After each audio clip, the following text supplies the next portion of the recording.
ప్రియులారా, మన ప్రభు అయిన యేసు క్రీస్తు నామంలో మీకు శుభోదయం. ఆయనను గూర్చి అనుదిన ఆత్మీయ ఆహారం మే 20 సోమవారం.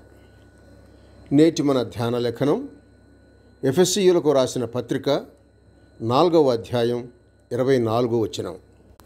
నీతియు యథార్థమైన భక్తియు గలవారై దేవుని పోలికగా సృష్టింపబడిన నవీన స్వభావమును ధరించుకొనవలెను. వ్యాఖ్యాన అంశం క్రీస్తును ధరించుకొనుట. వ్యాఖ్యాన అంశం క్రీస్తును ధరించుకొనుట. వ్యాఖ్యానం: క్రీస్తు యేసును గురించి విని ఆ రక్షణ సువార్తను నమ్మి ఆయనను అంగీకరించినప్పుడే ఆత్మమూలంగా పైనుండి జన్మించాం. ఇది వాస్తవం. యోహాను సువార్త 3వ అధ్యాయం 3 నుండి 7 వచనంలో చెప్పబడింది ఇదే. చూడండి, అందుకు యేసు అతనితో, ఒకడు క్రొత్తగా జన్మించితేనే గాని అతడు దేవుని రాజ్యమును చూడలేడు అని నీతో నిశ్చయముగా చెప్పుచున్నాను అనెను. అందుకు నికోదేము, ముసలివాడైన మనుషుడు ఎలాగూ జన్మింపగలడు? రెండవ మారు తల్లి గర్భమందు ప్రవేశించి జన్మింపగలడా అని ఆయనను అడుగగా యేసు ఇట్లనెను, ఒకడు నీటి మూలముగాను ఆత్మ మూలముగాను జన్మించితేనే గాని దేవుని రాజ్యములో ప్రవేశింపలేడని నీతో నిశ్చయముగా చెప్పుచున్నాను. శరీరముగా జన్మించినది శరీరమును, ఆత్మమూలముగా జన్మించినది ఆత్మయునై ఉన్నది. మీరు క్రొత్తగా జన్మింపవలనని నేను నీతో చెప్పినందుకు ఆశ్చర్యపడవద్దు.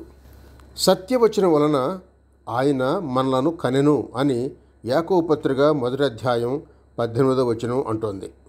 మృతులలో నుండి యేసు క్రీస్తు తిరిగి లేచుట వలన ఆయన తన విశేష కనికరము చొప్పున మనను మరలా జన్మింపజేసెను అని పేతురు రాసిన మొదటి పత్రిక 1వ అధ్యాయం 3-4 వచనాలు అంటుంది. శాశ్వతమగు జీవము గల దేవుని వాక్యమూలముగా పుట్టింపబడిన వారమైతిమి అని పేతురు పత్రిక 1వ అధ్యాయం 23వ వచనం చెబుతోంది. అవును కానీ అనుదిన జీవితంలో జయం పొందే నిమిత్తం ఈ ఎఫెసీ 4వ అధ్యాయం 24 వచనం చెబుతున్నట్లు ఆ పాతదానాన్ని విసర్జించి కలిగినది క్రొత్తది వాస్తవముగా కలిగినట్టు రుజువుపరుచుకోవడానికి సృష్టింపబడిన నవీన స్వభావాన్ని ధరించుకోవాలి మరియు ధరించుకుంటూ రావాలి.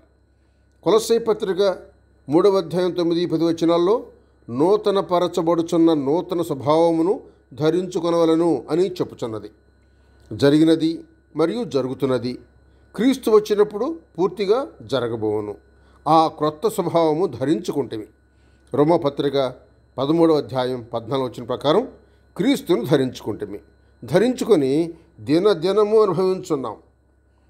క్రీస్తు వచ్చినప్పుడు పరిపూర్ణముగా కొత్త పోలికను ధరించుకుంటాం. సహోదరుడు సైలస్ ఫాక్స్. శుభములతో వందనాలు.